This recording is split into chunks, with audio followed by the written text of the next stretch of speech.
So I had remembered Ikigai as the neat diagram, the tidy answer, the corporate version of meaning and purpose with a nifty little Venn diagram. The tidy version of us asks us to identify 4 things.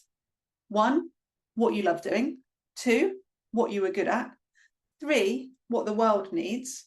And 4, what you can be paid for. I've somewhat smugly used it with teams of leaders as an alternative to a more modern, a more culturally inclusive, a more cool, a more human build on other purpose-finding models, such as Jim Collins's headshot concept and Simon Sinek's golden circle. The challenge I found on my rereading, we've made it about profit and productivity. We lay this responsibility at the feet of the individual. We make it a them, not us problem. Aristotle is quoted in the book.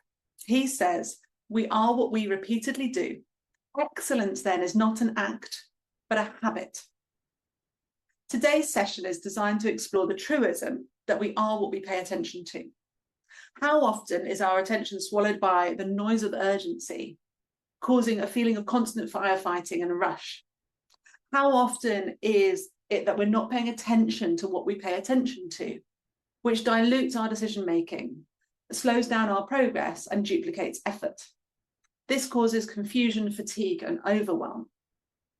How often are our priorities established by what is celebrated, what is protected, and what we make time for? This results in a do what I do, not what I say sort of colleague experience. What struck me about this book this time round is that Ikigai, in its true Japanese sense, looks for meaning in the smaller everydayness and the everyday being of being human. What I'm seeing in my practice right now are leaders and people and teams stuck in the weeds, overloaded, trying to hold on to tactical detail and lofty ambition at the same time, with no proper sky ladder between the two. When in a constant state of busyness, everything starts to look equally important. It isn't. Some of it matters, and some of it is just noise. The useful Ikigai question here is not, what is my life purpose? But it is, what am I paying attention to? Why? And what is that doing to my judgment? What are you saying yes to out of habit, politics, guilt, or noise, rather than purposeful judgment? What is taking up too much of your attention right now? And what has that pushed to the edges so you just can't get to it? For me, I have a weekly recurring meeting that no longer works for me.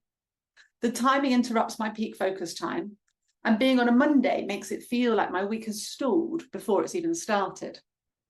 It's worked well for quite some time, but I'm saying yes to it now out of habit and to avoid the sticky conversation.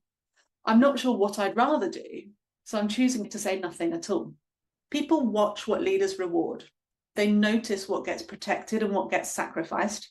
If there is no room for thought, craft, humanity, or a bit of spark, then the culture will stutter and dull. So the question becomes, what are we making more possible here by the way in which we lead? A question I quite enjoy asking teams of leaders is, if an alien looked down on your teams and only saw what your leaders reward, protect, and make time for, what would they understand matters most right now? Say no to one thing that drains energy without adding meaning, and say yes to one thing that brings spark, clarity, or connection. And as you try it, keep this question in mind. What becomes possible for your team when your attention is guided by intention rather than urgency? If you'd like to have a chat with me further about this, I'd love to have that conversation, and we can jump on a quick phone call, so please just let me know. Next month, we're reading Amy Edmondson's The Fearless Organisation. I promise that I'll read the book so you don't have to. See you then on Thursday, the 18th of June.